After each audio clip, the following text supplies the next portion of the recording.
예, 세 번째 시간을 시작하도록 하겠습니다. 발전기 나머지 부분인데요. 수료까지 좀 하려면 시간이 좀 많이 걸릴 것 같아서 좀 빨리빨리 넘어가도록 하겠습니다. 일단 보시면 대용량 발전기 주요 보완 장치. 이따가 발전기 부분에 대해서 다른 자료를 가지고 좀 더 보완을 해드릴 텐데요. 조금 어렵습니다. 발전기의 보호 장치들에 대해서는. 그래서 긴급 정지 보완 장치, 그리고 고장 보호 방법, 고장 보호 방법, 보호 개정기 필요한 이유, 이런 식으로 키워드를 보시면은 이런 유형들의 문제에서 뭘 지금 물어보고 있었는지를 먼저 아셔야지만 됩니다. 문제에서 물어보는 부분이 뭔지. 그래서 항상 여러분들이 답안지를 쓰실 때 출제자의 의도에 맞춰서 답안지를 쓰셔야 된다는 얘기죠. 증기터빈, 이거는 고장 전류가 뭐가 있다. 보호 방법은 뭐가 있다. 그럼 터빈 쪽에서의 고장이 있을 때고 발전기 쪽에서 고장이 있겠죠. 이런 식으로 아까 뭔가 발전기를 볼 때는 나눠서 보셔야 된다는 얘기입니다. 터빈, 고정자, 회전자, 이런 식으로. 터빈에서 발생할 수 있는 고장은 복수기의 진공도가 저하가 된다든가, 이런 것들에 대해서 이제 긴급 정지 장치가 여러 가지가 있겠죠. 터빈의 가속도가 일어난다든가, 터빈 측 베어링의 유압이 저하된다든가. 저번 주에 한번 설명을 드렸었죠. 4가지 해가지고 그림 그려서 그런 부분이 있을 수가 있다. 근데 여긴 터빈이기 때문에 터빈에서 일어날 수 있는 부분이 뭐냐 이거죠. 속도가 빨라지거나 아니면은 베어링 쪽에 어떤 문제가 생겨가지고 터빈이 제대로 못 돌 수 있게끔 돼 있다든가. 대부분이 베어링 쪽이라든가 아니면 진동이라든가 이런 부분. 그러니까 터빈에 대한 속도, 베어링, 진동 이런 식으로 생각하고, 터빈에서 나오는 부분이 뭐죠? 바로 이제 연락차가 생기죠. 근데 복수기의 진공도가 저하되면은 터빈 쪽으로 이제 뭔가 배기가스가 빠져나가야 되는데 잘 못 빠져나가겠죠? 진공도가 저하되면은. 그래서 진공도가 클수록 더 빨리 빠져나가는 겁니다. 이쪽하고 압력 차이가 더 많이 나면 어떻게 될까요? 더 빨리 빠져나가겠죠? 그런 부분을 생각을 하셔야 된다는 얘기죠. 그래서 터빈 자체를 생각하시면 터빈의 어떤 그 압력 부분을 바꿔줄 수 있는 게 진공도니까 진공도, 그리고 터빈의 속도 부분, 그리고 베어링 부분, 그리고 진동 부분, 이런 정도를 생각해서 쓰시면 됩니다. 나머지는 내용을 읽어보시면 되니까요. 넘어가겠습니다. 터빈 출력 베어링 마찬가지고요. 진동 이런 부분이 나옵니다. 그래서 그런 부분을 보고 보시면 될 것 같고요. 그 다음에 발전기의 고정자 건선하고 전기자 건선, 그리고 각종 운전상에서 어떤 부분에 대한 내용들이 나옵니다. 그래서 아까 이거는 전개, 가단, 역발, 속주, 앞비를 애워주시라고 얘기를 했습니다. 전기자에 대한, 전기자가 뭐죠? 고정자죠. 고정자에서는 뭐가 발생할 수 있죠? 단락과 지락이 발생할 수 있습니다. 계좌에서는 단락은 일어날 수가 없습니다. 지락하고 상실이 일어납니다. 계좌는. 그래서 전개에서 전기자에 대한 단락, 지락, 계좌에 대한 지락, 상실. 그 다음에 전개, 과속도, 아니면은 전압 억제부 과전류 개정기 이런 식으로 전압 억제부 과전류가 나올 수도 있고요. 단락 후비보 같은 경우 이런 부분이 나올 수가 있고요. 자, 이제 고정자, 그 다음에 회전자 쪽에 대한 부분을 볼 텐데요. 발생할 수 있는 고장은 고정자 건선입니다. 고정자 건선은 뭐가 발생할 수 있다고요? 단락하고 지락이 발생할 수 있다고 그러시죠. 먼저 단락이 나옵니다. 단락과 같은 큰 전류에는 내부에 대한 비율 차동 개정기가 동작을 해야 되겠죠. 그래서 그런 비율 차동 개정기가 주 보호가 됩니다. 이거는 변압기든 발전기든 전동기든 전기자 건선의 주 보호는 바로 비율 차동 개정기가 됩니다. 그리고 후비 보호로서는 거리 개정기가 사용되는 경우도 있고요. 그 다음에 OCR 개정기가 사용되는 경우도 있고요. 근데 이제 발전기의 또 후비 보호는 또 단락 후비 보호라고 해서 51V라는 전압 억제부 과전류 개정기가 또 사용되기도 합니다. 내용은 보시면 될 것 같고, 요거에 대한 그림은 1차하고 2차 부분입니다. 옛날에 한번 설명드렸기 때문에 보시면은 이와 같이 1차하고 2차 사이에 CT에서 내부 부분에 대한 보호로 한다라고 되어 있습니다. 요건 그 전에 설명을 드렸기 때문에 설명을 생략하도록 하겠습니다. 지락이 일어나면은 어떻게 될까요? 땅지자니까 땅에 연결되어 있는 부분으로 뭔가 들어오겠죠. 그래서 이제 고정자 건선의 지락은 이쪽으로 들어오게 됩니다. 이쪽으로. 단락은 나올 때 내부에서 단락이 일어나니까 여기하고 양쪽을 두 개를 보기 때문에 이렇게 돼 있고, 지락 부분은 여기가 된다는 얘기죠. 그럼 지락 전류를 검출하느냐, 지락 전압을 검출하느냐에 따라서 또 틀려지겠죠. 그래서 그런 내용들이 나와 있습니다. 여기 이제 변압기 접지 방식, 저항 접지 방식 해가지고 변압기를 접지를 하는데 그 접지 쪽에 저항을 달았습니다. 여기 PT를 썼다는 얘기죠. PT를 썼다는 얘기는 PT 쪽에 전압이 걸리니까 그걸 이용해서 지락이 발생되면 과전압이 발생된다고 그랬죠. 그건 OVGR입니다. 근데 얘는 왜 OVR이라고 했냐면은 한상만 보니까, 예? 한상만 보니까 OVR을 한 겁니다. 근데 실질적으로 얘는 OVGR 역할을 하는 겁니다.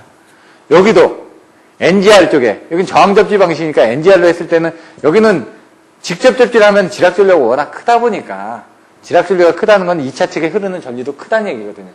그럼 OCR 방식으로 썼을 때는 그 기계에 부담이 되겠죠. 그래서 거기다 저항을 달아가지고 전압으로써 OVR을 받는 거고, 얘는 저항 접지가 된다.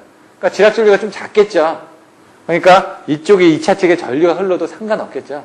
그래서 CT를 달아가지고 요걸 지금 NGR에 달리는 건 NCT라고 얘기를 합니다. 그냥 뉴트럴 CT 해가지고 NCT라고 얘기를 하는데, CT를 하나를 달아. 왜? 접지셨으니까 하나밖에 없을 거 아닙니까?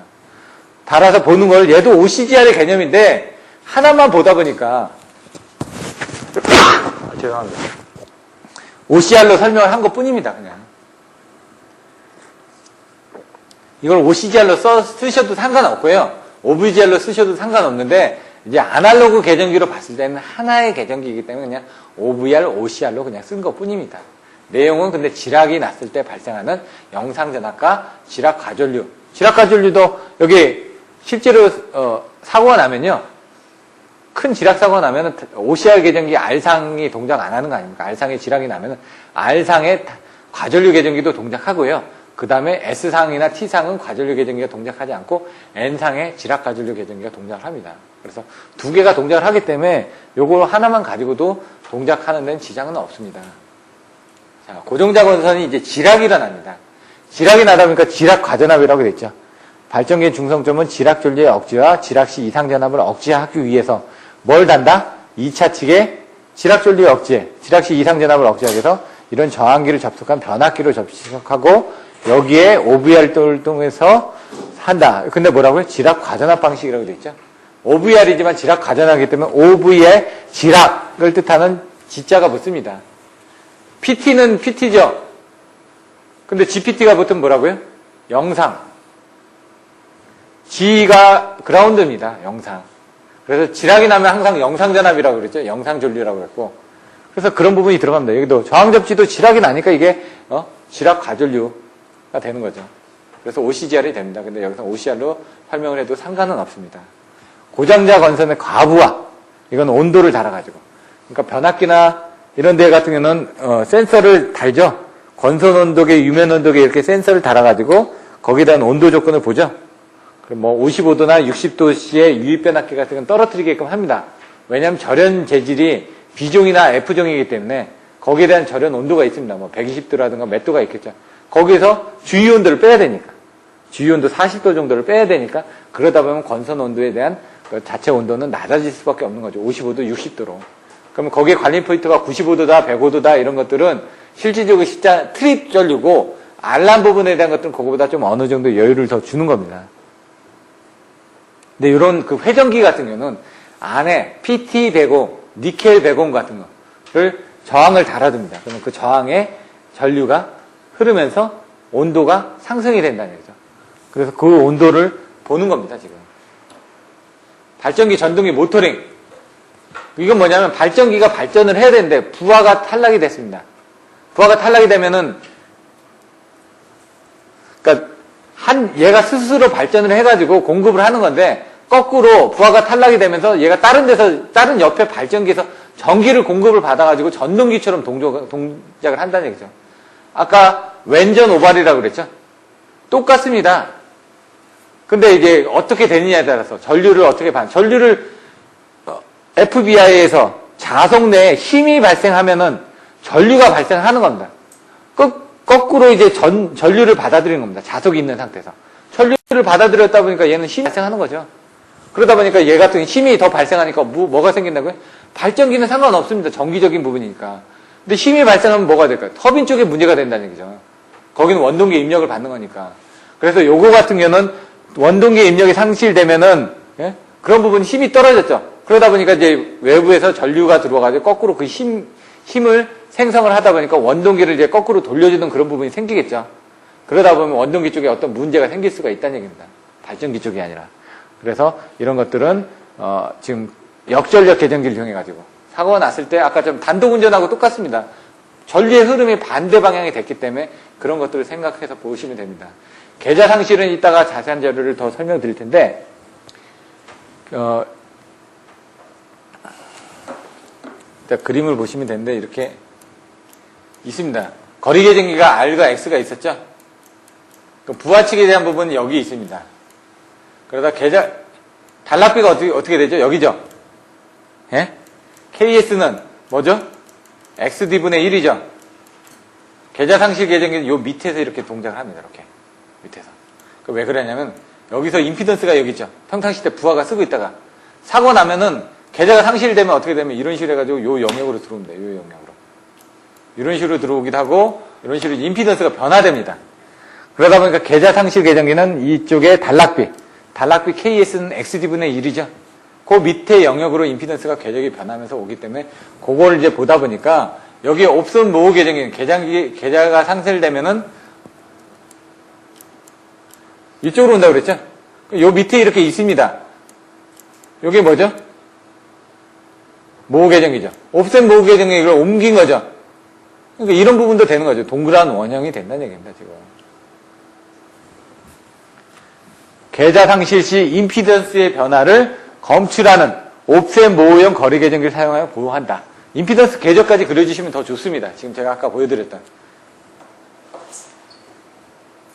과전압 계정기. 그러면 전압이 상승된 거니까 PT하고 OVR 설치하면 되겠죠? 이런 거는 빨리 넘어가겠습니다. 저주파수 계정기. 주파수가 저주파가 되면은 축이 진동해서 공진을 일으켜가지고 비틀림이 일어나거나 이런 부분이 생긴다고 그랬죠?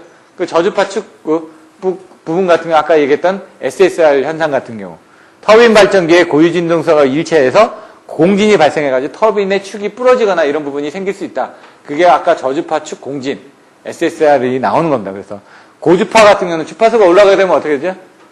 부하가 탈락을 한 겁니다. 그러면 주파수가 올라가게 되면 어떻게 될까? 저희들이 알고 있는 뭐였죠? 브레이킹 레지스터 TCBR을 넣어가지고 발전기의 속도를 줄여주는 거죠. 주파수를 줄여주는 거죠. 이런 역할을 해주는데 그게 안 됐을 때는 주파수가 어느 정도 올라간다는 건 뭐죠? 터빈의 속도가 빨라진다는 얘기입니다. 주파수가 올라간다는 건 터빈의 속도가. 왜냐면 NS는 P분의 120F에서 주파수가 빨라진다는 건 회전수가 빨라진다는 얘기 아닙니까? 그러면 터빈 발전기는 회전수를 110% 정도밖에 못 본다고 그랬죠? 110에서 115%. 그러니까 주파수가 올라가면 빨리 떨어뜨려주지 않으면 터빈이 문제가 생긴다는 얘기죠. 그래서 이런 것들은 터빈의 블레이드가 손상되고 이런 것들은 저주파일 때도 마찬가지죠. 축이 진동 때문에 생기는 거고 고주파일 때는 주파수가 컸을 때는 아까처럼 그런 그 속도 상승으로 인해서 문제가 생길 수가 있다는 얘기죠. 불평형 부하 이건 뭐냐? 회전기에 대한 그 회전상 불평형이 반대라는 얘기죠. 회전자계가 정상이면 앞으로 돌려고 하는데 역상에 걸리면 반대로 도는 그 회전자계에 걸리다 보면 아무래도 부하가 더 걸리겠죠.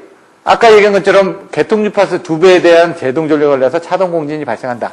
이런 것들은 이제 이렇게 슬롯이 있는데 전압 부분이 이렇게 걸리다 보면은 양쪽에 자개 부분이 2배가 걸린다는 얘기죠. 아까처럼 위상이 틀려질 때 얘하고 얘가 걸리면 2배 전압 걸린다고 그랬죠. 얘도 마찬가지로 전류가 이쪽으로 흐르고 이쪽으로 흐르다 보면 걔 전류가 2배로 합쳐져가지고 더 커지기 때문에 이 슬롯이 있습니다. 회전자 여기 슬롯이 있죠. 그 밑에다가 제동전류를 흘릴 수 있는 코일을 넣어가지고 거기다 제동전류를 흘려주면 여기서 합해지고 여기서 합해지는 걸 없애지는 거죠. 전류가 있고 뭐가 하나 더 있으면 그 합해져서 2배까지 흐르는데 요거를 빼주는 거 뭐죠? 그 제동전류 반대 방향으로 전류를 흘려준다는 얘기입니다. 그렇게 보시면 됩니다. 이게 회전자 자계가 반대 방향으로 같은 속도로 회전하는 회전자 자계가 발생해서 회전자 표면에는 2배에 해당하는 제동 전류가 흐른다. 왜? 이렇게 되고 이렇게 되면은 요거 2배가 걸리지 않습니까? 예? 그런 식으로 이제 여러분들 이해를 하십니다. 그래서 제동 전류는 회전자 치부의 표면이나 슬롯키 이렇게 튀어나오는 이 슬롯키에 코일이 있으면 요 끝에 지지안을 통해서 환류를 한다 이거죠. 요 끝에 지지안이 있으니까. 요 끝부분이 이제 과열될 수가 있으니까, 그리고 그러다 보면 이제 그 끝부분에서 아크가 일어나기도 합니다. 요 몸체는 그냥 일자로 가는데 요 끝에서 이렇게 휘어지는 부분은 돌다 보면 요 끝에 이렇게 휘어지는 부분에서는 아무래도 과열이 되겠죠. 그리고 이제 회전을 하다 보면 그런 부분이 또 닳고 하다 보면 거기서 이제 아크가 일어날 수도 있겠죠. 그래서 그런 것들이 이제 나온다는 얘기입니다. 베어링 같은 경우 과열이 되겠죠. 아까처럼 축 베어링이 있죠. 레버런스 패킹 같은 경우 저번에 설명했죠. 그런 베어링도 있고, 축전압을 떨어뜨리기 위해서 절연을 합니다. 이렇게 회전기가 있으면 돌다 보면 요 밑에 이제 축하고 이렇게 도는 전류가 생깁니다. 전류가 생기다면 이 양단에 전류가 생긴다는 건 전압이 걸린다는 얘기거든요. 그럼 축전압에 의해서 베어링이 따뜻해지니까 베어링이 이제 안에 있는 구리스 같은 게 이제 경화가 된다든가 그런 문제도 생기죠. 그래서 축전압을 없앨 수 있게끔 여기를 또 절연을 또 해줍니다. 축전류가 흐르지 않게끔 발전기에는 그런 부분 베어링 과열을 방지시키기 위해서 거기 보시면 윤활유가 단유되거나 단수되거나 하면은 베어링이 과열돼가지고 나중에 뻣뻣해지면 제대로 돌지도 못하겠죠. 이런 걸 이제 고장의 종류를 보니까 터빈에서는 아까처럼 과속도라든가 베어링 부분이라든가 진동 부분 아니면 진공도 부분을 이렇게 나눠졌고 거기에 대한 보호 방식들이 이렇게 있다라고 되어 있습니다. 터빈 속도는 110에서 10% 플러스 나왔죠. 그러면 이제 발전기 쪽에서도 터빈의 속도를 볼 수 있는 부분이 있었죠. 그게 주파수였죠. 그런 부분을 보시면 된다는 얘기죠. 그래서 발전기에서는 고정자 건선의 단락 지락, 계자 건선의 지락 상실, 그리고 단락 흡입보, 모터링 현상, 그 다음에 주파수, 그 다음 불평형 부하, 베어링 과열 이런 식으로 전개, 과단, 역발, 속주 합비를 보시고 한 10개 정도 그 안에서 고정자는 단락 지락, 계자는 단락 지락이니까 한 12개 정도가 나오겠죠. 이런 것들을 다 써주시는 겁니다. 그리고 거기에 어떤 부분을 쓰는지 내용을 쓰시면 됩니다. 이런 것들은 조금 더 상세하게 더 나중에 더 설명을 들으셔야지만 됩니다. 오늘은 이 정도로 그냥 간단하게 설명을 드리고요. 단락비 아까 이렇게 있죠. 이건 발전기의 가능 출력 곡선인데 단락비는 요 밑에서 어떤 영역을 얘기한다고 그랬죠. 단락비가 크다라는 건 여기서 여기까지의 어떤 그 영역이 크다는 얘기죠. KS는 XD분의 1이라고 그랬습니다. 단락비가 크다는 거는 XD가 작다는 얘기죠. 저항이 작다는 얘기입니다. 그러면 이제 안정도, 구한가전 반무 충효라고 했죠. 안정도 측면에서는. 구한가전 반무 충효. 아까 송전선 충전이라든가 구조라든가 안정도라든가 이런 부분 나왔던 게 구조 같은 건 철기계니까 더 튼튼하죠. 안정도는 P는 X분의 ES, ER 사인 세타에서 X 값이 작다면서요. 예? KS는 XD분의 1인데 이게 크다는 건 XD 값이 작다는 얘기니까 P 값도 마찬가지로 요 밑에 값이 작아지니까 P 값은 올라가겠죠. 그런 식으로. 여러분들 보시면 되고 나머지 전압 변동력도 마찬가지입니다. X 값이 작다는 건 여기서 이 임피던스 전압 강화가 작다는 얘기니까 전압 변동력도 작아지는 거죠. 그러니까 뭐든지 보면 P는 X분의 ES, ER 사인 세타 이 수식 반드시 외워두시라고 그랬죠. 어떤 경우는 사인 세타고 어떤 경우는 코사인 세타입니다. 이따 나오는 전기자 반작용은 코사인 세타입니다. 이런 것들을 잘 아셔야 되는 게 그건 이제 전기 기초의 기분에 보시면 그 플레밍 왼손 법칙, 오른손 법칙 할 때는 걔는 사인 세타입니다. 또 사인 세타로 이 내용을 설명을 드립니다. 이제 나중에 그 힘이라든가 이런 부분들 왜 사인 세타냐면 우리가 이렇게 있었을 때 여기까지의 어떤 위치를 알고 싶습니다. 삼각형에서 물이 요만큼 찼는지 그러면 우리가 여기서 사인 세타를 줘주시면 사인 세타니까 요 높이를 알 수가 있죠. 코사인 세타는 요 밑에 부분밖에 모릅니다. 사인 세타는 높이를 알 수가 있죠. 그러니까 힘을 알기 위한 부분은 사인 세타로 간다는 얘기죠. 이렇게. 아까 그 코사인 세타 같은 건 위상각이죠. 왜? 우리가 여기서 흘러지는 이 코사인 세타. 역률이지 않습니까? 코사인 세타는 먼저 P하고 S하고 P하고의 어떤 그런 관계 아닙니까? 역률 관계를 보는 거니까. 그럴 때 이제 코사인으로 보는 거죠. 그래서 그런 개념을 또 생각을 해 놓으시면 나중에 이걸 보실 때 이게 사인 세타인지 코사인 세타인지 헷갈릴 때 좀 더 이해가 되십니다. 그러니까 어떻게 보면 억지로 맞춰준 거고요. 억지로 보면은 그렇게 하다 보니까 우연히 맞아 떨어지는 겁니다. 그냥. 자, 무브와 포화곡선, 포화율. 이게 단락비를 보니까 정무학계 360지 되겠죠. 정격 속도에서 무브와 정격 전압을 발생시키는데 필요한 계자 전류가 위로 올라가고 정무학계, 정격 속도에서 무브와 정격 전압입니다. 예? 정격 전압이라는 게 나왔다는 얘기예요. 무브와 정격 전압. 무브와 포화곡선도 무브가 걸렸을 때, 포화가 걸렸을 때, 부하가 걸렸을 때 포화곡선이 또 틀려지겠죠? 이제 여자 도립전류 같은 것도 이런 것들 나중에 보시면 되죠. 그 다음 밑에는 뭐라고요? 삼류지계. 삼상 단락 전류와 같은 지속 단락 전류를 흘리는데 필요한 계자 전류. 예? 삼류지계. 정무학계 삼류지계. 그렇게 외워주시라고요. 그러면 이제 밑에 계자 전류가 나오는데 무브와 포화곡선은 무브화 상태에서 포화가 되면 어떻게 될까? 올라가다가 어느 정도 CT에서 포화가 되겠죠? 왜냐면 어떤 철심 같은 건 다 포화가 되게끔 돼 있습니다. 쭉 가다가 어느 순간은 포화가 되는 부분이 된다는 얘기죠. 근데 공심, 철심이었으면 이렇게 똑바로 올라간다는 얘기죠. 리니어하게. 그러니까 포화 곡선도 이렇게 리니어하지 않은 어느 정도에서는 포화되는 곡선을 가지고 있으라는 얘기죠. 그래서 무브할 경우 그게 뭐냐? 여러분들이 알고 계시는 자석 BH 커브. BH 커브가 뭐죠? 여긴 자석 밀도고 여긴 자개입니다. 어떻게 되죠? 처음에는 선형이죠. 예? 선형으로 가다가 나중에 이렇게 포화가 되죠. 왜? 근데 이제 돌아올 때는 거꾸로 우리가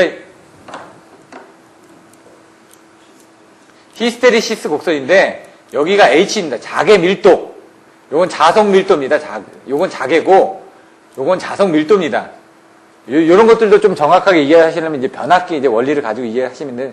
자석 밀도라는 건 그만큼 얼마나 있느냐, 자개는 얼마만의 어떤 전개 자개 개념으로 보시면 되는데, 이게 자개가 늘어나면 힘이 세진다는 얘기입니다, 자개는. 힘이 세진다는 얘기입니다. 전압으로 생각하시면 전개가 뭐죠? 전압의 크기 아닙니까? 자개도 자개의 크기입니다. 자석이 여기 늘어나면은 자석 밀도도 이렇게 늘어납니다.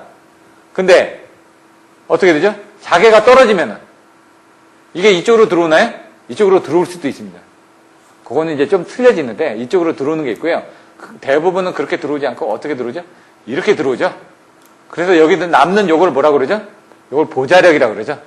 그 0으로 이제 자개가 0이 됐는데도 왜냐면 충전이 되다 거꾸로 돌아왔는데도 남아있는 겁니다. 뭔가 자석 밀도가. 그 자석 밀도 때문에 문제가 생기는 거죠. 요거를 이제 나중에 보시면 위상차로 보는데 얘가 그러면 똑같이 여기서도 가면 어떻게 될까요? 여기서도 이렇게 되겠죠, 이렇게. 이런 식으로 이제 돌아왔다 나갔다 하면서 여기서도 마찬가지로 얘는 플러스 방향이고 얘는 마이너스 방향입니다. 방향만. 그럼 자석 밀도가 여기도 플러스로 생기고 마이너스로 생기겠죠. 그래서 얘가 이런 식으로 왔다 갔다 하는 게 바로 히스테리시스 곡선인데 얘가 조금씩 변동을 합니다. 그런 것들은 다음에 이제 또 교재에다 넣어놨습니다. 나중에 기초 부분 갈 때, 맨 마지막에 기초 부분 할 때 그런 내용을 좀 더 소개를 해드릴 겁니다. 그래서 그림을 보시면은 무브와 포화 곡선은 이런 식으로 계좌전류가 올라가면은 예? 전격 전압이 있죠. 근데 여기 밑에는 계좌전류라고 했는데 여기 전격 전압이라고 그랬죠. 요 밑에 뭐가 생길까요? 예? 뭐가 생길까요? 이건 무브와 포화 곡선이지만 이제 단락비를 이제 설명을 할 때는 요 그림에다 조금 더 응용을 하셔야지만 됩니다. 이건 무브와 포화 곡선이고 이제 이 뒤에 가서 한번 보십시오. 여기에 뭐가 있냐? 정격 전류가 있고 단락 전류가 있습니다. 그 단락비를 설명할 때는 예? 뒤에 나오나요? 정격 전류하고 단락 전류하고 근데 똑같죠? 전격 전압하고 계좌 전류. 그래서 제가 아까 정무학계 3유직이라면 밑에는 계좌 전류고 위에 전격 전압이 나오니까 여기 전격 전압이 나오고 그럼 계좌 전류하고 관련된 부분이 여기 아까 3당 단락 전류가 나왔으니까 단락 전류가 나오고 전격 전류가 나올 거다. 이렇게 생각하시면 애워진다고요. 자꾸 애우는 방법도 그걸 애워주셔야지만 됩니다. 그래서 전압이 낮은 부분에 대해서는 이렇게 비례하는데 아까처럼 어느 정도 되면 포화가 된다. 이런 내용들을 읽어보시면 되고 요거는 그걸 리니어하게 봤다는 얘기입니다. 공급이 뭐냐? 극이 없다는 얘기죠. 철심이 없다는 얘기죠. 이렇게 단락곡선, 정무학계, 전격 속도에서 무브와 전격 전압을 유도하는 데 필요한 계좌 전류. 3유지계, 3상 단락 시 전격 전류와 같은 지속 단락 전류를 흘리는 데 필요한 계좌 전류. 그럼 아까 위에는 뭐라고요? 여기는 계좌 전류가 나오니까 밑에는 계좌 전류라고요. 여긴 전격 전압이 나와 있으니까 여기 맨 위에 전격 전압이 나온다고요. 그 다음에 뭐가 나오죠? 전격 전류하고 단락 전류 나오죠? 여기 단락 전류 나오고 전격 전류 나온다고요. 표를 외워주시면 그림도 그리실 수가 있다는 얘기죠. 표를 외워주시면 전격 전압 나오고 계좌 전류 나오고 단락 전류 나오고 전격 전류 나오고요. 근데 뭐요? 단락 곡선 나오고 무브와 포화 곡선 나오고 공곡선 나오고요. 예? 그러면 여기서 만나는 부분이 전격 전류, 단락 전류, 그 다음에 여긴 전격 전압. 이렇게 해주시면 되죠. 어려운 게 없습니다. 이거하고 이제 발전기 자기여전성하고 또 헷갈리져집니다. 나중에. 그거 이제 잘 정확하게 해주셔야 된다는 얘기죠. 동기임피던스는 이렇게 해서 나눠집니다. 요거는 수식은 제가 생략을 하겠습니다. 시간 관계상. 퍼센트 임피던스도 맞춰주시면 됩니다. 그냥. 수식들은. 단락비는 결론은 뭐냐? K는 XD분의 1입니다. XD가 뭐라고요? 임피던스 분의 1이라는 얘기죠. 그런 것만 알고 계시면 돼요. 단락비의 대수에 따른 영향. 전개, 가단, 역발, 속접해가 아니라 구한, 가전, 반복, 충격. 헷갈려집니다. 구조, 가격, 구한, 안정도. 가격, 뭐 이렇게 나오겠죠? 그러면 그렇게 나오나 볼까요? 여기 구조, 가격, 안정도, 전기자 반정용, 내량, 발락용량, 공급, 적용 이렇게 나왔죠? 아까 구안가전 반무충에다 더 넣으시면 구조, 철기계다, 동기계다, 안정도는 안 나왔으니까 안정도 얘가 더 좋죠? 왜? 단락비가 얘가 더 크니까. 단락비가 크다는 건 동기 임피던스가 작다는 얘기니까. 전기자, 전압 변동률. 이거 왜? 임피던스가 작기 때문에 전압 변동률이 작다. 제가 뭐라고 했지? 단락비가 크면 무조건 다 좋다. 그 내용이 무조건 다 좋다. 만 쓰시면 됩니다. 잘 생각하시면 뭐가 좋은지 아시지 않습니까? 전압 변동률은 작을수록 좋습니다. 전기자 반작용. 작을수록 좋죠. 뭔가 반작용이니까 반대로 작용하는 거니까. 얘 작을수록 좋죠. 구안가전 무효전력. 무효전력 없네. 충전선에 대한 용량. 얘가 더 크겠죠. 효율이 얘가 더 크겠죠. 발락용량 크죠. 뭐 기기죠. 무겁고 비싸다. 가격만 좀 비싸죠. 나머지는 다 좋은 쪽으로만 생각하시면 됩니다. 그런 식으로 외워주시면 된다는 얘기죠. 단락비가 작을 경우. 단락비가 작으면 아까 문제가 되는 게 뭐였죠? KS가 작다는 건 임피던스가 크다는 얘기니까. 뭐 전압 변동이라든가 안정도라든가 뭐 이런 부분이 나오겠죠. 뭐 송전선 충전도 뭐 좀 안 될 거고 효율 같은 것도 또 떨어질 거고. 그거를 다시 정리한 겁니다. 안정도. 단락비가 작으면 이게 커지니까 안정도가 줄어든다. 과부하내량. 단락비가 작으면 발전기가 가볍고 동기계니까 어떤 과부하내량이 작아지죠. 철기계는 아닌데 아까 봤던 그거를 풀어서 쓴 겁니다. 전압 변동률. 임피던스가 작아지니까 임피던스가 커지니까 전압 변동률이 커지죠. 그런 부분들. 무효전력, 송전선 충전, 효율 이런 거 보시면 된다는 얘기죠. 중요한 건 먼저 키워드부터 전체적인 키워드부터 딱 보고 거기에 뭐가 좋고 나쁘고를 알면은 이건 바로바로 쓰실 수 있다는 얘기죠. 키워드가 뭐다? 단락비는 구안가전 반무충용. 단락비 선정 시 주의사항들이 있습니다. 어떻게? 출력 같은 것들을 조절을 해야 되겠죠. 출력은 여기서 이제 조절이 된다 이거죠. 단락비가 얼마냐에 따라서 이 출력이 조정이 되기 때문에 실질적으로 터빈 발전기는 요 정도, 수차 발전기는 요 정도로 한다는 얘기예요. 왜냐면 단락비가 너무 크면은 크게 만들어야 되니까 돈이 많이 들어간다는 얘기죠. 그래서 또 자기 여자 현상 없이 또 송전선 충전하거나 이런 부분들이 있기 때문에 그런 내용들이 나온다는 얘기죠. 그래서 특별히 또 크게 하고자 할 때는 이게 통상적으로 0.4에서 0.6, 0.8에서 뭐 1.2 정도로 써져 있죠. 다른 이제 이걸 더 크게 해야 된다. 그러면은 뭔가 더 튼튼하게 만들어야 되니까 그런 부분은 전압이 뭐 변동이 많이 일어나거나 이런 부분에 대해서 쓴다는 얘기죠. 전압 변동이 높거나 선로 충전 용량을 크게 하고 싶을 때는 단락비를 크게 하기도 한다. 근데 이런 부분을 최근에는 단락비라는 건 어떤 속도하고도 관계돼 있습니다. 보호계전기의 속도하고 응동에서 떨어뜨리는 속도. 그래서 고속도 보호계전기가 많이 동작을 하다 보니까 소금여자 방식의 채용을 해가지고 안정도가 많이 향상되기 때문에 단락비를 작게 하고 발전기를 작게 만들어도 다른 쪽에서 보호를 할 수가 있으니까 그렇게 하는 추세가 있다라는 얘기입니다. 계층 제어 시스템. 이 내용은 조금 어렵습니다, 이게. 보시면은 컴퓨터, 제어를 한다는 얘기예요. 아까 터빈 제어를 하거나 발전기를 제어하는 제어 시스템, 분산 제어 시스템입니다. 그래서 발전소는 컴퓨터하고 제어 장치를 이용해서 운전하는데 목적과 기능에 따라서 계층적으로 배치되는데 그런 것들을 합리적으로 운영하고자 만든 시스템이 계층적 분산 시스템이라는 얘기죠. 컴퓨터하고 제어 장치가 있는데 뭘 제어를 하느냐? 발전소이기 때문에 발전기를 제어하느냐, 터빈을 제어하느냐 여러 가지로 나눠져 있다는 얘기죠. 전기적인 부분도 있고 기계적인 부분도 있고 뭐 화학적인 부분도 있고 여러 가지가 있겠죠. 예? 물도 제어를 해야 되고 예? 연료 집어넣는 것도 제어해야 되고 분사하는 것도 제어해야 되고 뭐 유체도 제어해야 되고 뭐 이런 부분도 있겠죠. 자, 그래서 중앙 처리 장치, 분산 처리 장치, 디지털 처리 장치, 현장 처리 장치. 이거 뭐냐? 아까 보셨던 그 스카다나 EMS를 생각하시면 된다고 그랬죠. 그게 다 제어하는 부분이 있지 않습니까? 중앙 처리 장치는 그냥 컴퓨터입니다. 분산 처리 장치는 이제 컴퓨터가 여러 대가 있는 거죠. 메인 컴퓨터가 있고 A 변전소의 컴퓨터가 하나 있고 B 변전소의 컴퓨터가 있고 하나씩 다 있는 겁니다, 그냥. 그리고 디지털 처리 장치는 그걸 통신하기 위한 장치라든가 현장 처리 장치는 그 현장에서 뭐 PLC라든가 어떤 것들을 이용해서 제어를 하겠죠. 컴퓨터가 직접적으로 그 기기를 제어를 못 합니다. 우리가 악셀레터 박는다고 자동차가 나가는데 악셀레터 박는다고 나가나요? 그 안에 보시면 전자제어 장치가 있습니다. 거기서 스로틀을 이제 올려주고 낮춰주고 뭐 이렇게 하면서 제어를 하는 거죠. 우리가 기계적으로 뭘 와이프를 동작한다 그러면 와이프가 그냥 돌아가나요? 모터를 동작하는 구동 부분이 생겨가지고 와이프가 돌아가는 겁니다. 다 이게 컴퓨터가 있고요. 컴퓨터는 뭐냐면 사람이 메인 컴퓨터가 되는 거고 중간에 이런 그 다른 장치들이 있고 그 장치를 통해서 어떤 기기가 변환이 돼서 가는 부분이 있다 이렇게 생각을 하시면 된다는 얘기죠. 그래서 그런 것들을 하게 되면 여러 가지 장점이 있을 수가 있습니다. 분산 제어를 한다는 건 각각 따로따로 돈다는 얘기입니다. 얘가 다 따로따로 돌면서 메인에서 또 동작을 하는 거고 하나 같은 경우는 분산 제어가 아니면 하나에서 다 동작을 하기 때문에 얘가 꺼지면은 얘 다 죽어버립니다. 분산 제어라는 A, B, C가 다 따로따로 돌 수가 있고 그걸 백업해주는 뒤에서 A, B, C를 다시 또 컨트롤해주는 개념이기 때문에 돈이 더 비싸죠. 메인 컴퓨터, 슈퍼컴퓨터 한 대 쓰는 게 아니라 슈퍼컴퓨터를 4대를 쓴다고 생각을 하셔도 됩니다. 각각 따로따로 돌아갈 수 있는 부분은.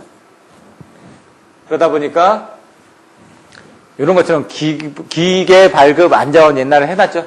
스카다처럼 이런 내용을 써주셔도 된다는 얘기죠. 잘 모를 때는 계층적 분산 시스템이 어차피 이런 중앙 처리 장치하고 이런 부분이 다 있으니까 그 전에 배웠던 스카다하고 똑같은 개념이다.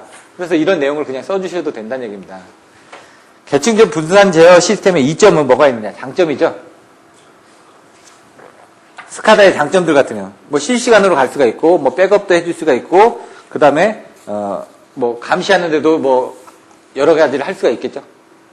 왜냐면 사람이 직접 가지 않아도 어떤 데이터를 받아들여가지고 통신을 통해서 하고 여러 가지 백데이터를 통해서 향후 어떤 식으로 증가가 될지 그런 것들도 예측도 할 수가 있고 이런 내용들이 나와 있는 겁니다. 플랜트의 집중 감시 기능.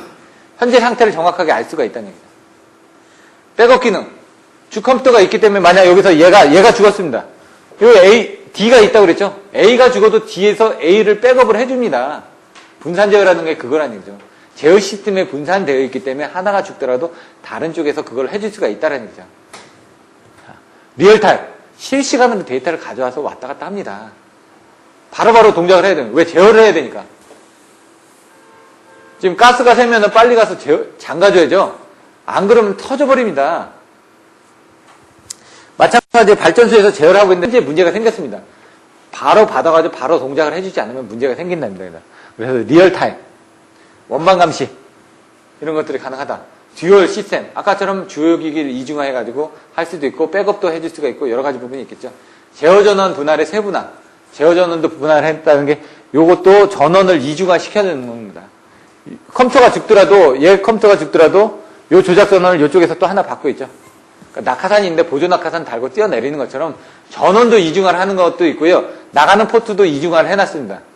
전원이 죽어도 다른 전원에서 또 받아가지고 얘는 동작을 합니다. 포트가 하나 나갔습니다. 그럼 다른 포트로 해서 나갑니다. 이런 식으로 되어 있다는 이중화 개념, 제어 전원도 분할을 해놨다. 전원도 이중화, 그 다음 포트도 이중화, 그 다음에 거기에 대한 시스템도 이중화.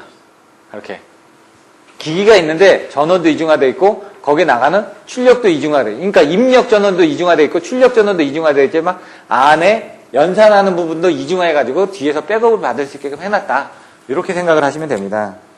보수관리면 같은 경우 이제 하나 고장 나더라도 다른 쪽에서 그 기능을 수행을 하고 있기 때문에 그 부분만 교체를 하면 되기 때문에 관리하기가 편하다. 자동적으로 알아서 넘어갑니다. 어떤 경우가 있냐면요. 저희가 이쪽에서 포트가 나가고 있는데 이게 주로 나가는 프로세스죠. 이거 보조 프로세스입니다. 보조 프로세스는 안 나갑니다. 처음에. 주 프로세스를 해가지고 통신을 하고 있다가 얘가 끊어지죠. 그럼 자기가 알아서 이쪽을 주로 해가지고 다른 쪽으로 해서 자기가 안에서 자동으로 바뀌어집니다. 그렇기 때문에 그런 부분들도 편하고요. 제어 시스템은 그래서 보일러 마스터, 터빈 마스터 시스템으로 있다는 얘기죠. 보일러 쪽에서는 보일러에 관련된 급수, 연료, 공기량을 조정을 해주는 겁니다. 터빈은 아까 발전기 출력 지령 받아가지고 터빈을 제어를 해준다 이거죠. 그래서 항상 보실 때 터빈, 발전기, 보일러 이렇게 보시라고 그랬죠. 화력발전소. 이것도 터빈만 있는 게 아니라 발전기도 또 제어하는 시스템이 있습니다. 근데 이제 중요한 건 뭐냐. 터빈하고 보일러가 더 크기 때문에. 발전기는 어떻게 됩니까? 제어하는 부분이 어떻게 되냐? 그 여자 시스템이 제어 부분이 되겠죠. AVR이. 그런 정도밖에 없다는 얘기죠. 왜? 나머지는 다 전압밖에 없으니까 크게. 근데 얘는 터빈 같은 경우는 이제 뭐 HP, LP 뭐 그다음에 IP 이런 부분 또 나눠지죠. 속도들도. 그리고 거기도 뭐 블레이드도 여러 가지가 있지 않습니까? 나오는 축이 되는 그런 부분들도 틀려져야 되고요. 보일러 같은 경우 아까처럼 온도 부분도 바꿔줘야죠. 예? 그러기 물을 더 공급을 해줘야 될지, 얼마만큼의 압력으로 넣어줘야 될지, 이런 것들이 또 필요하다는 얘기죠. 온도, 압력, 뭐 이런 것들. 공기는 얼마나 넣어줘야 되고. 요거는 그냥 APC라는 장치가 있다면, 오토 플랜트 컨트롤. 이겁니다. 그냥 뭐 어려운 건 아니고요.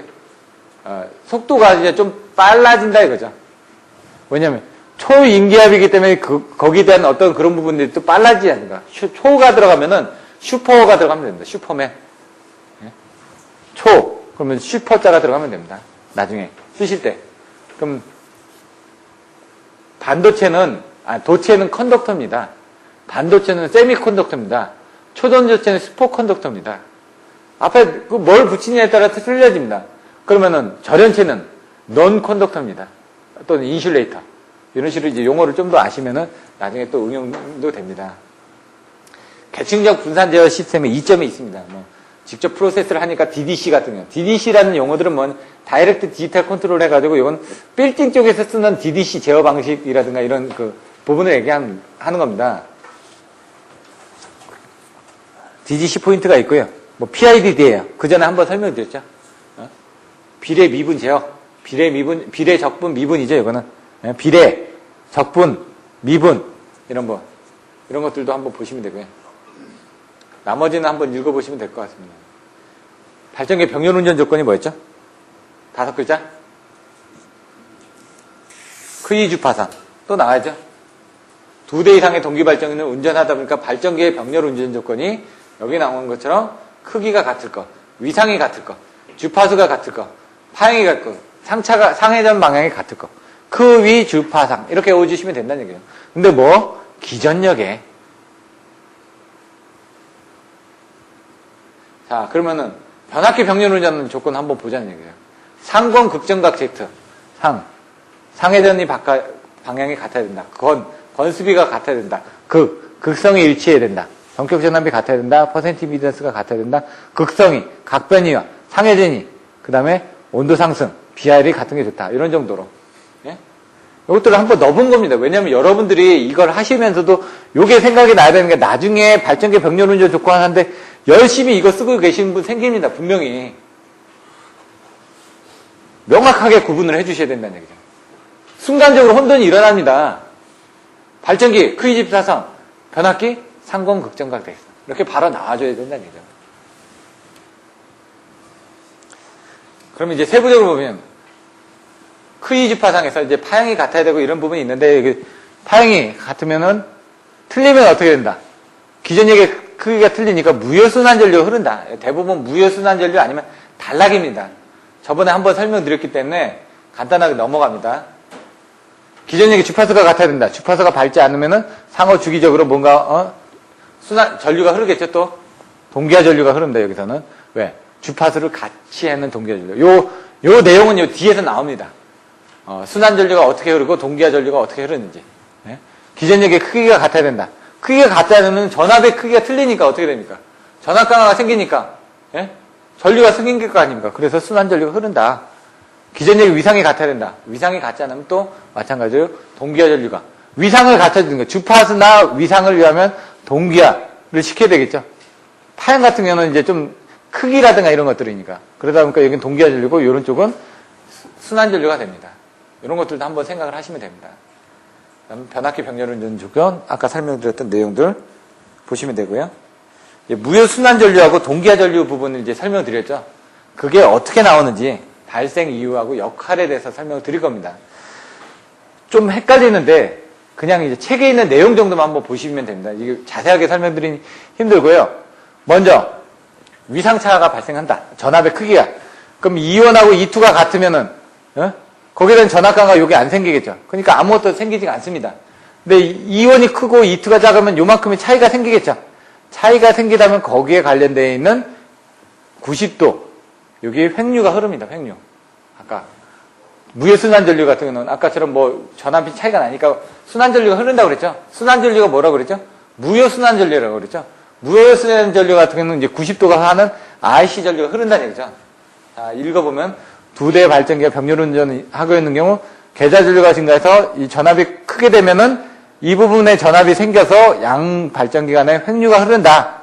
그런 횡류가 흐른다 정도만 생각하시면 됩니다. 이렇게 무효순환 전류는 이렇게 흐른다 정도만 이해를 하시면 됩니다. 세부적으로 이제 이해를 하시려면 좀 더 어렵기 때문에 그냥 요 그림 정도만 이해를 시켜드렸고요. 그 다음에 역할은 이런 횡류가 흐르다 보니까 아까 이 뒤에 이제 전기자 반작용이 나온잖아요. 밑으로 되면 뭐라고요? 감자작용. 위로 되면 증자작용. 밑으로 됐죠. 지상전류가 됐으니까 전기자 반작용에서 감자작용이니까 감자가 되면 뭔가 계자가 약해지죠. 예? 아까 여기서 과혜자, 저혜자하고 같이 보라고 그랬죠. 그러니까 계자를 약하게 하니까 G1의 계자가 약해지니까 G2에 대해서는 진상전류가 되니까 G2는 또 증자작용이 됩니다. 그래서 G2의 계자를 세게 하니까 발전기 단자 전압이 스스로 같아진다는 얘기죠. 처음에는 전압이 틀렸었습니다. 이온하고 E2가. 근데 그거의 전압 차이에서 무효순환 전류가 생기면서 한쪽은 계자가 약해지다 보니까 전압이 좀 떨어졌고 한쪽은 계자가 증자작용에 의해서 계자가 증가되다 보니까 발전기 전압이 올라갔다. 그러면 E1은 이쪽으로 됐기 때문에 감자작용이 일어났고 E2 쪽에서 봤을 때는 얘가 이쪽이니까 이쪽으로는 어떻게 될까요? 증자작용이죠. 그러니까 걔는 증가가 돼가지고 스스로 전압이 좀 차이가 났었는데 스스로 맞춰지더라. 그래서 결국은 평형을 유지하더라. 근데 실질적으로 보면은 약간 올라가겠죠. 전체적으로. 예?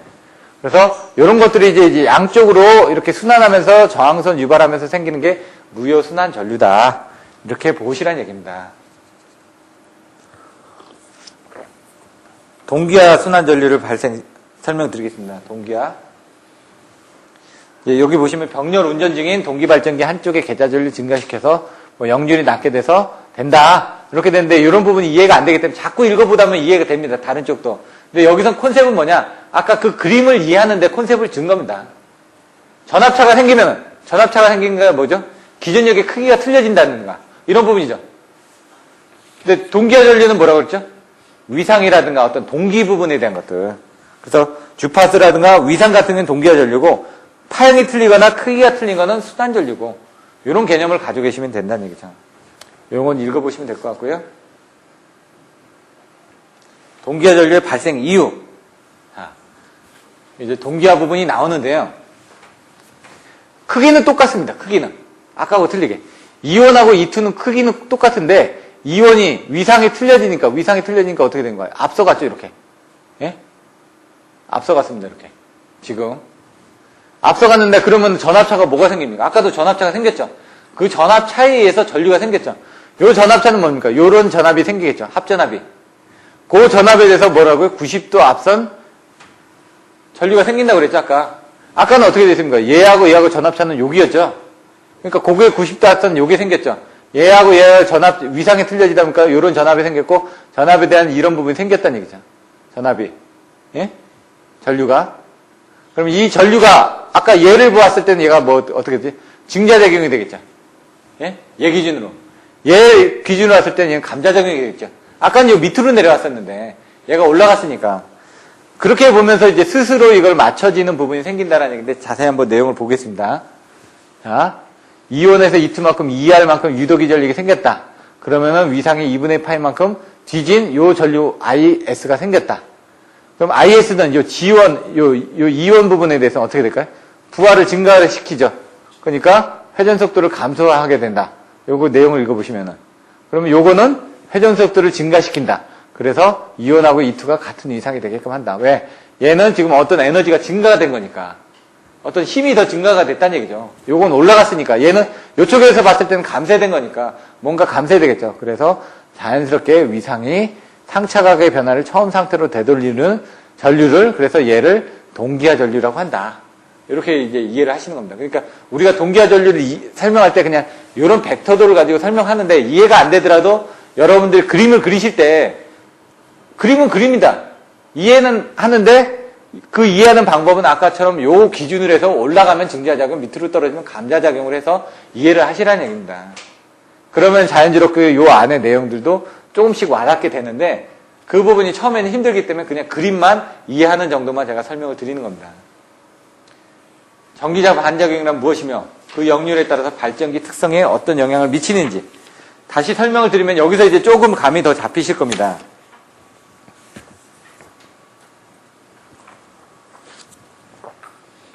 전기자 반작용. 반작용이니까 뭔가 반대로. 작용과 반작용이 뭐죠? 작용은 밀면은.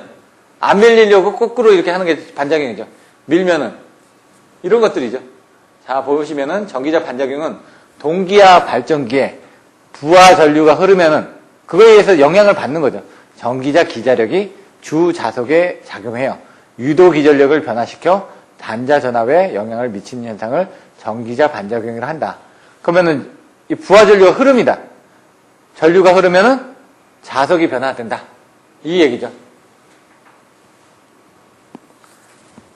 왜 힘은 얘기 안 하냐? 돌고 있거든요. 똑같이 지금. 계속 돌고 있습니다. 발전기는. 힘은 있습니다. 돌고 있는 상태에서 부하 전류가 흐르면은 여기 이제 자석이 변화가 된다 이거죠. 네? 그럼 자석이 변화가 되면 전자 유도가 되니까 유도 기전력이 또 변화가 될 거 아닙니까?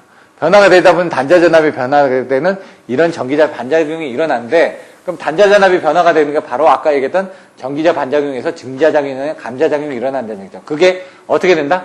계자 부분이 바뀌어지게 되면은 그 계자 부분이 어떻게 바뀌어지면 되는지 그 계자 부분이 뭐라고요? 위상하고 관련돼 있다. 왜냐 삼상이 같이 도는데 360도 그 회전을 하면서 도는데 중간에 넘어가다 보면 위상이 동상일 때도 있고 진상일 때도 있고 지상일 때도 있을 거 아닙니까? 그걸 이제 설명을 한 겁니다. 역률에 따른 전기자 반작용의 영향. 전기자 전류하고 유도 기전력이 동상인 경우 위상을 가지고 판단한다 그랬죠? 코사인 세타는 1이다. 아까 어떤 힘이라다 이런 걸 얘기할 때는 코사인 세타로 본다라고 얘기했죠. 이렇게 보시면 되는데 얘가 이제 교차작용입니다. 교차작용이라는 게 직각이 일어난다고 일단만 생각을 하시면 됩니다. 뒤에 그림을 보시면 좀 더 이해가 됩니다.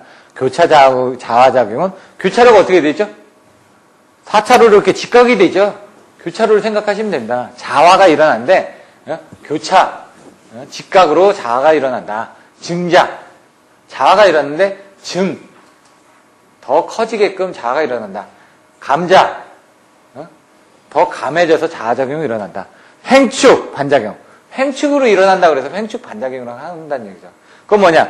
우리가 이제 종축이 있고 횡축이 있죠. 우리가 일어나는 부분에 옆으로인가 뭔가 일어난다는 얘기죠, 지금. 자, 합성 기자력은 회전 방향에 반대적으로 치우쳐진다. 감자작용으로, 유도 기전은 약간 감소한다. 지금 끝부분이죠, 그냥. 이런 거는 이제 넘어가고요. 근데 뒤지는 경우, 뒤진다. 뭐죠? 밑으로 떨어진다는 얘기죠. 위상이. 아까 뭐였죠? 전기자 전류가 유도 기전력보다 떨어지는 부분, 90도 떨어지면 어떻게 될까요? 이 밑으로 가죠? 밑으로 가니까 일단 감자작용입니다. 근데 왜 그게 되는지 이따가 그 그림을 보여드립니다. 일단은 밑으로 갔다라는 건 이해하시죠? 예. 유도 기전력보다 앞서진 거, 전압보다 앞서는 거니까 위로 올라갔죠. 증자라는 얘기입니다. 그래서 증자인데 나중에 여기 보시면 전기자 기자력하고 계자 기자력을 같이 합해지기 때문에 증자가 되는데 그 그림은 요 뒤에 설명을 드릴 겁니다. 계자 자석을 증가시켜 계자 자석이 증가되면 어떻게 되죠? 찬자 전압이 증가되겠죠. 증자는 임의의 역률일 경우는 어떤 때는 이제 교차작용, 어떤 때는 증자, 어떤 때는 감자작용을 한다. 그래서 얘가 변화가 가능하다. 어떤 임의점은 아까 그 세 가지 케이스가 다 나올 수 있다는 얘기고요. 자, 이제 그림을 보시면은 부정자가 있죠. 여기 계자입니다. 계자는 뭐라고요? 직류라고요. 직류니까 N극하고 S극이 있죠. N극하고 S극인데 어떻게 돼 있죠? 여기 위상이 같다. 횡축으로 일어난다. 이렇게. 종축은 어떻게 합니까? 그냥 횡 이렇게 틀려지죠. 그런 개념입니다. 지금 이쪽으로 일어난다. 지금. 예? 근데 여기 부분은 어떻게 되죠? 옆으로 일어나죠. 여기 이제 횡축이 되겠죠. 개념을 얘가 종축이고 얘가 횡축으로 이렇게 본 겁니다. 지금. 그러면 여기 보시면 여기는 고정자에 의한 자석이죠. 왜 고정자는 이쪽이죠. 반대로 보셔야죠. 예, 여기는 회전자죠. 개념을 정확하게 잡으시라고 제가 자꾸 반대로 얘기를 하는 겁니다. 여기 회전자입니다. 회전자니까 계자죠. 우리가 회전자의 계자니까. 이 계자에 대한 자석하고 이 자석하고 어떻게 변화를 하느냐를 보는 겁니다. 전기자 반작용이라는 건 고정자의 자석하고 회전자의 자석이 같이 합해져서 증자를 하느냐, 감소를 하느냐 이겁니다. 그럼 얘 같은 경우는 이제 횡축 반작용, 교차 자화작용이 일어난다 그랬죠, 아까. 요게 뭐 이렇게 생깁니다, 지금. 예? 회전을 하면서 요게 생기는데 예의한 부분. 요 암페어의 뭐죠? 오른손의 법칙이죠. 요거는 나오는 거. 요거는 들어가는 거예요. 화살을 쏘면 어떻게 되죠? 화살의 뒷부분이 X죠? 얘는 들어가니까 암페어의 오른손 법칙에서 오른손으로 도니까 이렇게 나오죠? 얘는 나오죠? 그러니까 얘는 반대로 돌죠? 그러니까 나오면서 반대로 도는데 여기서는 뭐냐? 요거에 의해서 X 들어오고 나오는 것 때문에 이렇게 방향이 생긴다는 얘기죠. 요거는 이제 생략을 하겠습니다. 제가 시간 관계상. 얘는 이렇게 생긴다. N극에서 S극으로 이렇게 나오니까 이렇게 된다라고 일단 보시면 됩니다. N극이니까. 예, S극이 했을 때. 그럼 요게 뭐냐? 예측을 봤을 때 얘는 F 계좌 부분은 어떻게 되죠? 이쪽으로 가 있죠. 예? 계좌 부분은. 계좌에 대한 자석이 지금 이렇게 들어가고 이렇게 나가지 않습니까? 요걸 볼까요? N극에서 계좌에 대한 자석이 올라갔습니다. 요거 아마추어 뭐죠? 고정자죠. 고정자의 자석이 어떻게 됩니까? 이쪽으로 가죠. 이쪽으로 가죠. 교차로처럼 가니까 얘가 교차 자아작용이 되고 요걸 횡축으로 봤다 그래서 횡축 반작용이라고 보는데 그럼 이제 증자작용은 어떻게 되냐? 요거에 대한 부분이 위상이 틀려진다고 그랬습니다. 얘하고 위상이 틀려지니까 얘가 이렇게 좀 바뀌어지겠죠? 그걸 이제 보시다는 얘기죠. 이렇게 위상이 틀려졌어요. 어떻게?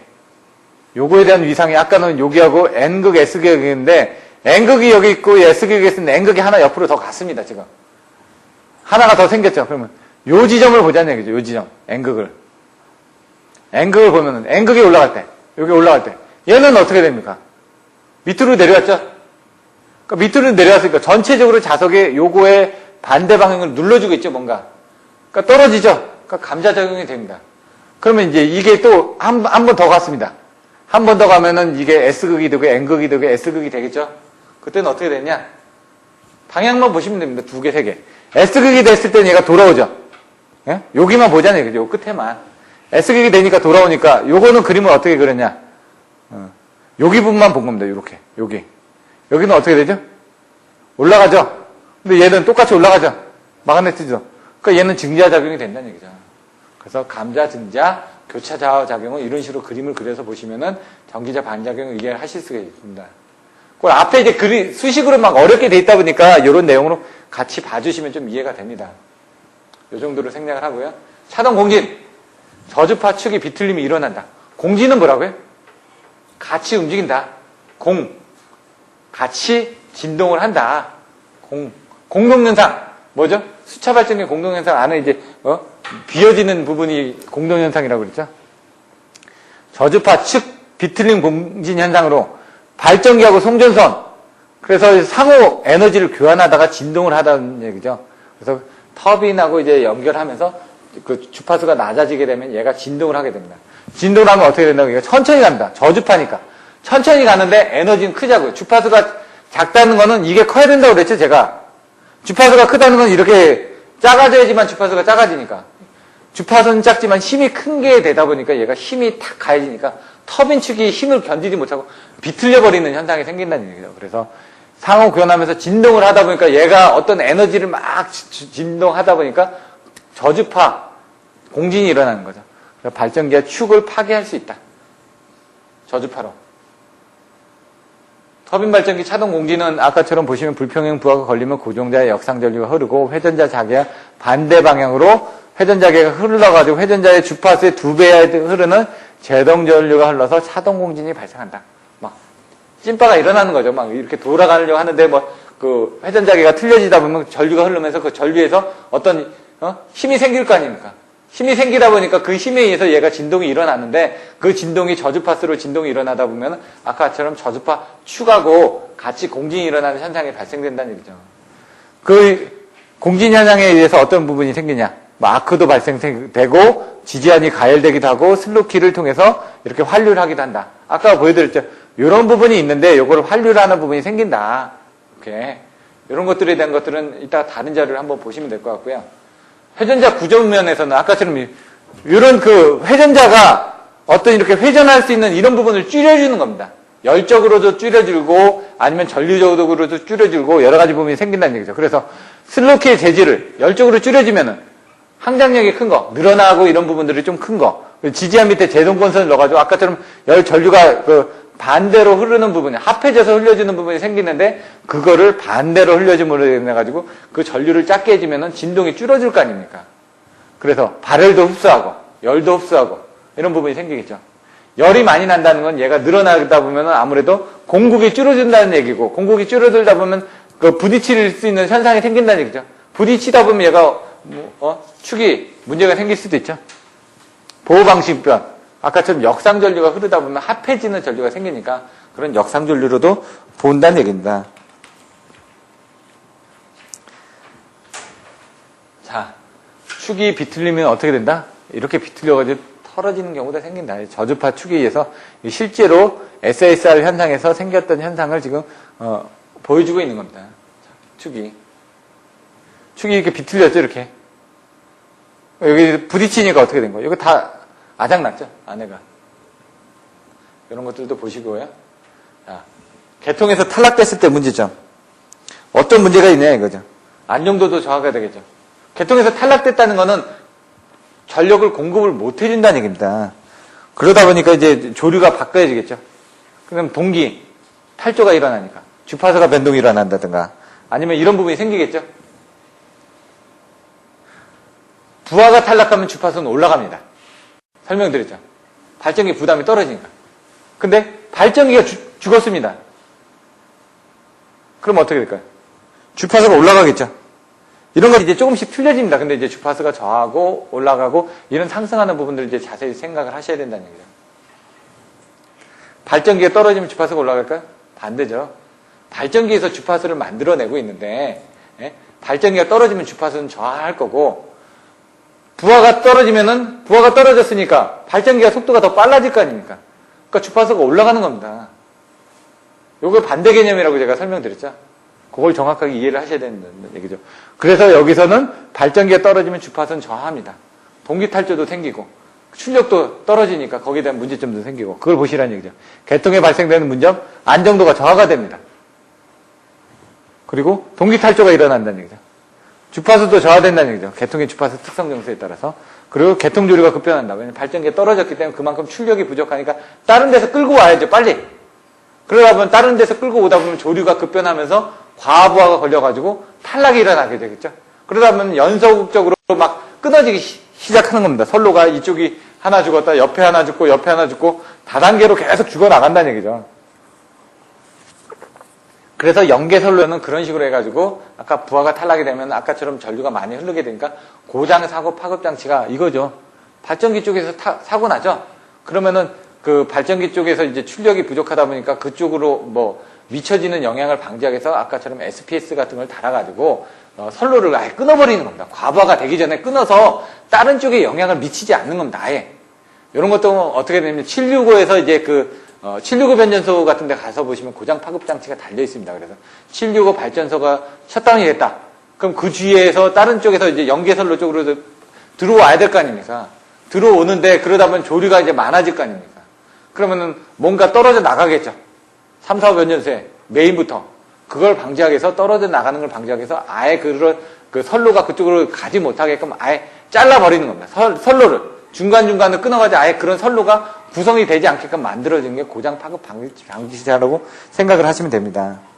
그럼 거기에 대한 대비책들은 뭐가 있느냐? 발전기가 떨어졌으니까 빨리 제어를 해야 된다는 얘기죠. 전력계통에서 제어 방법이 뭐가 있었죠? 적체직 신경제어, 적응제어, 체력제어, 직접제어, 신뢰도 제어, 경제부하 배분, 주파수 제어 방식, 여러 가지가 있었죠. 근데 거기서 이제 이거는 지금 떨어졌으니까 어떤 제어들이 들어가야 될까요? 긴급 제어가 들어가야 되겠죠. 예방 제어 이런 게 안 된다는 얘기죠. 떨어졌으니까. 예방 제어, 복구 제어, 긴급 제어 이렇게 나왔죠. 예급복이라고 했죠. 예? 예? 예방은 미리 예방하는 거고 떨어졌으니까 일단 긴급 제어가 먼저 들어가고 좀 나면은 이제 복구 제어가 들어가야 된다는 얘기입니다. 여기서는. 그래서 긴급하게 해야 될 부분이 뭐가 있느냐? 그런 내용들이 있다는 얘기죠. 그럼 여기는 예방제어에 관련된 내용도 나오겠죠. 예방제어에 대한 내용이 나올 거고요. 그 다음에 긴급하게 제어를 해줘야 되는 부분이 나올 거고요. 복구를 해줘야 되는 부분에 대해서 또 나오면 되겠죠. 자, 체질을 강화한다. 순동 예비력을 확보해가지고 얼마든지 순시적으로 순간순간 변하는 부분에서 빨리빨리 동작할 수 있는 이런 순동 예비력을 순간 동작하는 게 뭐죠? 양수 발전시하고 조정지시 발전시죠. 순간적으로 피크를 분담을 해줘야 되니까. 그런 부분이 있고요. 개통연계 같은 걸 강화해가지고 순간적으로 빨리빨리 응동을 해줘야 된다. 이런 부분이 이거예요. 화력발전소의 저주파수 운전을 하게 되면은 아까처럼 진동에 쉽게 견딜 수 있게끔 돼 있다는 얘기죠. 임계속도하고 이런 부분이 저하되더라도 할 수 있다. 그리고 그 다음에는 발전기의 특성이 더 튼튼한 걸 해가지고 약간의 과부하가 걸리더라도 견딜 수 있게끔 만들어줘라. 그럼 튼튼한 게 뭡니까? 단락비가 큰 것들이죠. 예? 이런 것들로 좀 제작을 해주면 아까 좀 사고가 나더라도 발전기가 송전선의 충전 용량하고 똑같습니다. 단락비가 커지게 되면 어떻게 됩니까? 충전 전류에도 충분히 얘가 발전기가 셧다운 되지 않고 동작하지 않습니까? 이런 것들이 송전선이 충전이 일어났다 이런 것들이 사고가 나서 부하가 탈락이 되면서 어떻게 될까요? 어떤 문제가 발전기 쪽으로 영향을 받았을 때 그런 것들을 줄여준다는 얘기죠. 안정화 기기 설치해서 개통의 안전 향상. 안정화 기기들이 뭐가 있을까요? 아까 좀 발전기가 탈락됐으면 제동저항 같은 거 달아준다고 그랬죠. TCBR 같은 경우. 또 소금 여자 방식으로 해가지고 다른 발전기를 빨리 더 올려주는 겁니다. 단자 전압을 올려가지고 더 출력을 더 올려주면 되겠죠. 다른 발전기들. 사고 발생으로 발전기 단자 전압이 저하되면 또 발전기 빨리 전압을 올려주면 되겠죠. 그런 부분이 있고. 그 다음에 L성분이 늘어났기 때문에 이제 C성분을 설치해가지고 그 L성분을 빨리 보상을 해주면 되겠죠. 발전기가 탈락됐다는 건 L성분이 늘어났다는 얘기입니다. 지금 또 똑같이. 부하 부분이 늘어났으니까. 부하는 L이니까 그런 식으로 생각하시면 되고요. 안정도를 여기서는 향상시켜주는 부분 때문에 이 X값을 줄여주기 위한 부분이라는 거예요. 그래서 SSR이 발생될 수 있다.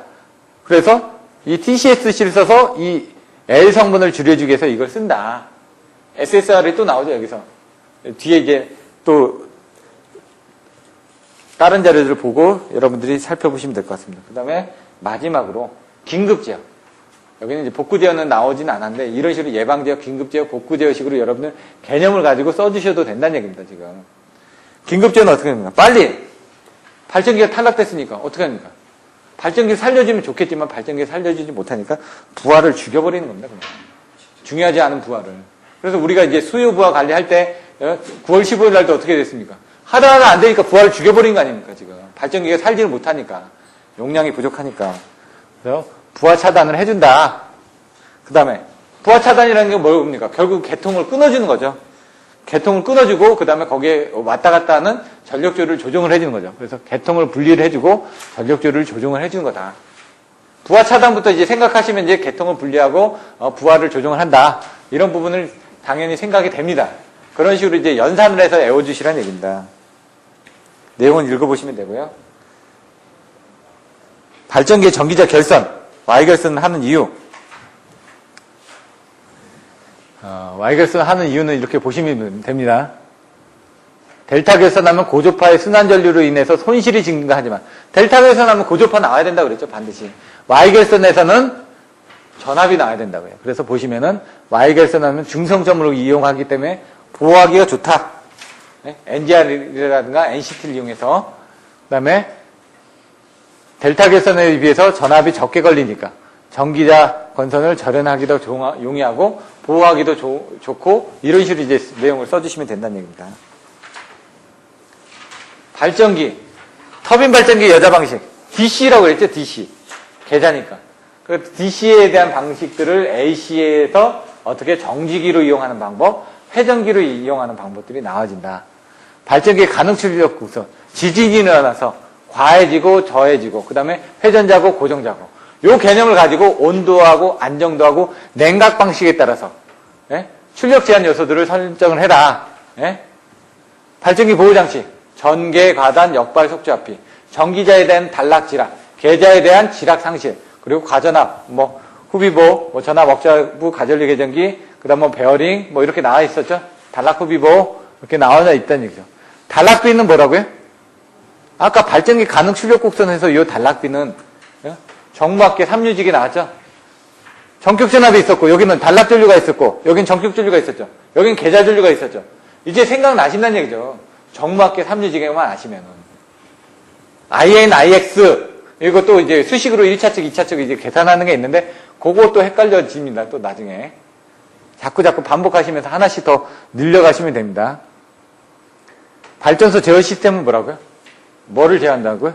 계층적 분산 시스템에서 터빈하고 발전기, 보일러 이렇게 제어한다고요. 근데 이제 발전기에 대한 제어 시스템보다는 이게 보일러하고 터빈 쪽을 더 많이 제어를 하는 부분이 있다는 얘기죠. 동기발전기 병렬운전 조건 5글자. 예? 크이즈 파상. 변압기 병렬운전 조건 6글자. 상권 극정각 Z. 그것만 외워주시고 거기에 대한 내용들을 이제 보시면 됩니다. 발전기 전기자 반작용 3가지 무슨 작용이 있었죠? 예. 처음에 이제 교차 자화작용, 교차로부터 생각하시라고요. 그 다음에 증자, 감자가 있다. 근데 교차 자화작용은 횡축 방작용이라고 옆에서. 아까 그림 생각나셨죠? 그걸 이제 그려주실 때 이렇게 2개 아니면 이렇게 교차로적으로 생각을 한다. 이렇게 해주시면 된다는 얘기예요. 터빈 발전기 차동 공진 조건, 뭐 영향, 대책 나왔었죠? SSR 같은 경우 이런 것들. 발전기 탈락 시의 문제점이 뭐가 있을까요? 아까 좀 긴급 제어를 해줘야 되니까 예? 문제가 생기는 게 뭐 주파수도 저하고 발전기도 저하고 동기 탈주도 저하고 그 어떤 영향들이 생기겠죠. 그거에 대해서 대책은 예방 제어, 긴급 제어, 복구 제어 개념으로 여러분들이 생각을 하시라고요. 긴급 제어 같은 경우는 빨리 부하를 차단을 해라. 부하 차단하고 나면 개통 분리를 하고 그 다음에 전력 조류를 변동이 일어나니까 빨리 차단을 해서 조정을 해야 되는 부분들이 생긴다. 이런 식으로 여러분들이 이해를 하시면 된다고요. 발전기 부분은 이렇게 됐습니다. 동기 발전기를 Y결선을 채용하는 이유. 전압 때문에. 중앙에다 접지를 하니까 거기서 어떤 보호장치를 이용을 해서 보호하기도 편하고 절연도 용이하죠. 이런 부분들. 델타 결선을 쓰면 고주파를 무조건 생각을 하시라고요. 무효순환 전류. 이런 내용들이 나오고요. 발전기가 이렇게 되어 있습니다. 이 자료는 보내드릴 테니까. 고정자, 회전자, 냉각 이렇게 상분리모선, 중성점 접지 방식 빨리빨리 넘어간 발전기 운전, 병렬운전, 가능출력 곡선, 진상운전, 발전기 관련, 온도, 진동, 축전류, 집진환 아까 이런 부분들을 설명을 개략적으로만 설명을 드렸는데 이런 부분에 대한 문제들이 또 나오는 경우가 있습니다. 용어의 설치, 발전기 고장 전략 조치, 보호계전기 종류와 역할 나와있죠? 이런 부분을 더 한번 참조해서 보시면 됩니다. 이런 뭐 전자부터 해가지고 발전기가 나오는 부분 이렇게 아까 그래서 자속하고 암페어 오른날 법칙, 전자유도작용 이런 부분부터 해가지고 전자력 해가지고 플레밍의 왼손 법칙, 전자유도작용 이런 내용들을 좀 아셔야 된다는 얘기입니다. 여기 부분을 보시고 그래서 아까 이런 그 자석이 변화되면은 어떻게 된다? 전류가 흐른다. 힘이 들어와서 이제 자석이 변화되는 거죠. 자석 세규에 대한 부분. 그래서 자석이 일정하다, 증가된다, 감속한다. 이런 것들은 전류가 흐르면서 자석이 변화가 되는 거죠. 그래서 우리가 AC는 어떻게 해요? 전류가 이렇게 되니까 자석이 이쪽으로 갔다 가는 거죠, 자석이. 예? 그래서 자석이 우리가 변압기를 보시면 여기 전류가 흐르면 자석이 이쪽으로 갔다 이렇게 하는 겁니다. 그래서 자석의 흐름을 방해하는 쪽으로 역기전력이 생기는 거죠. 그래서 E는 마이너스 N DT분의 DI 또는 E는 L DT분의 DI가 되죠. DT분의 D 파이입니다. 파이. 자석을 시간당 파이. 자석을 시간당 N 권수비에 의해서 변화가 된다 이거죠.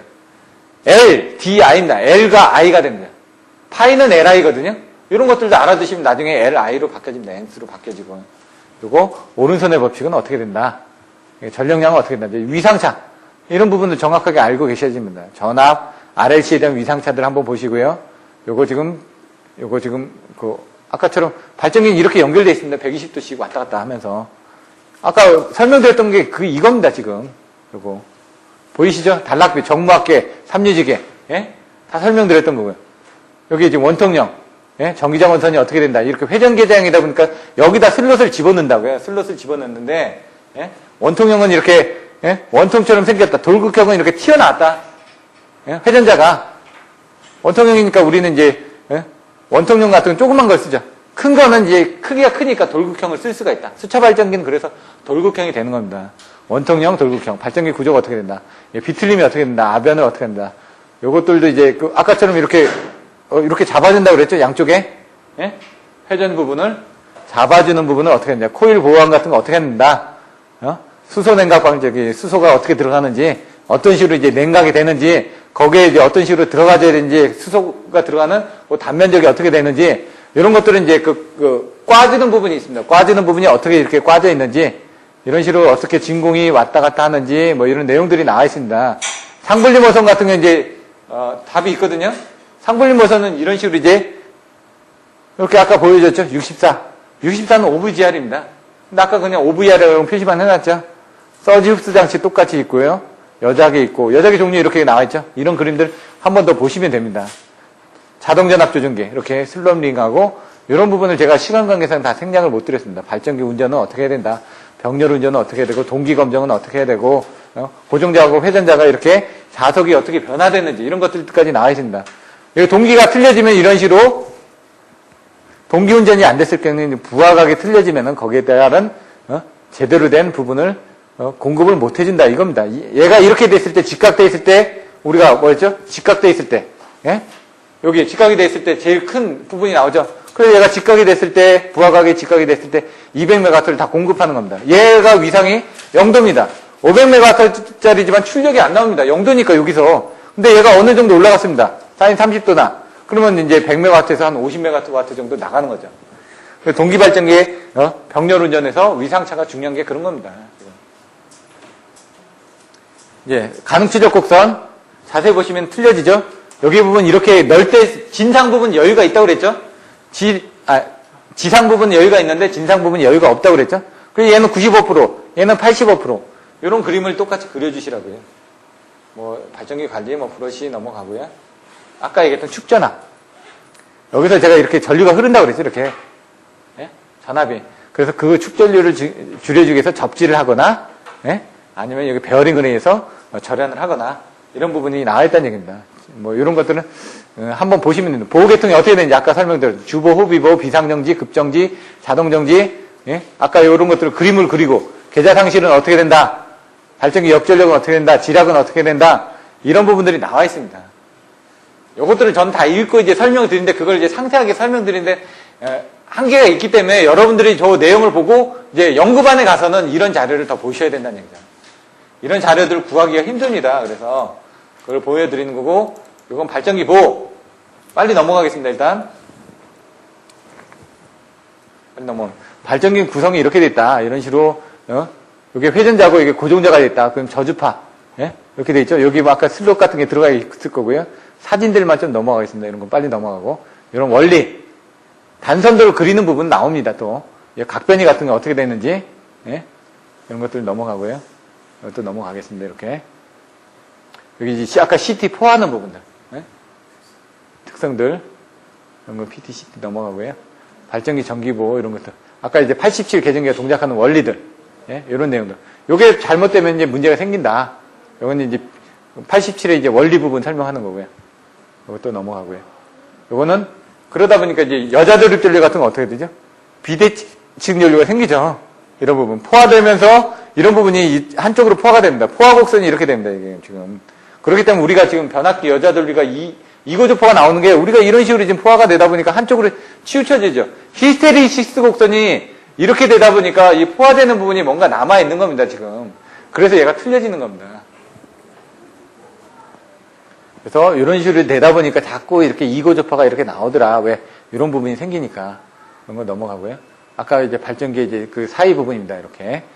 끝에 부분 이제 고정장은 손상이 일어나고, 아까 이렇게 둘러댄다고 그랬죠? 둘러대는 그 끝부분에 코일 지지한 쪽에서 단락이 일어나거나 무슨 현상이 생긴다고 그랬죠? 그렇게 됐던 사례들이 나와 있습니다. 이렇게. 밖에서 본 거고, 중성점이 이제 빠진 거고, 요 안에 부분에서 문제가 생겼던 거. 냉각수가 누설이 되면서 이제 단락이 났던 거라든가, 요런 쪽에 이제 아크가 일어났던 부분들, 요런데 고정정에서 이제 접지가 일어나면서 어떻게 돼? 아크가 일어났던 부분이죠. 요런 거 다 아크입니다. 이런 거. 다 아크. 그래서 아까 여기 그 OVGR도 59-N-123입니다. 여기 기본파, 그 다음에 N-3은 3고조파. 3을 보시면 3고조파를 보시면 됩니다. 얘 같은 95% 보호, 얘는 100% 보호, 그리고 59-2가 여기 뭐라고 나왔네? 안 나왔나? L- 기동시. 저주파. 예, 이 한 부분. 이거 왜냐면은, 기동시에는 주파수가 60Hz가 안 나오기 때문에 59N-는 기동시에 이제 저주파에 의해서 보호하는 부분이고요. 얘 59N-1은 평상시 때 보호를 하는 겁니다. 근데 코일의 95%밖에 보호를 못 합니다. 왜냐면 전압이 걸리다 보니까 여기 작은 구간, 이 5%의 구간에서 사고가 나면요. 저항이 작으니까 전류가 흘러도 전압이 작게 걸리겠죠. 그래서 그걸 인식을 못 하는 겁니다. 그래서 나머지 이 95%, 요 구간의 95% 부분만 보호를 하다 보니까 그거에 대한 걸 보호하기 위해서 얘는 100%를 보호하기 위해서 삼고저파를 흘려주는 겁니다. 여기다. 삼고저파를 흘려줘가지고 그 삼고저파가 흘리게 되면은 여기에 사고 나더라도 삼고저파가 인식이 되니까 보호를 하는 거죠.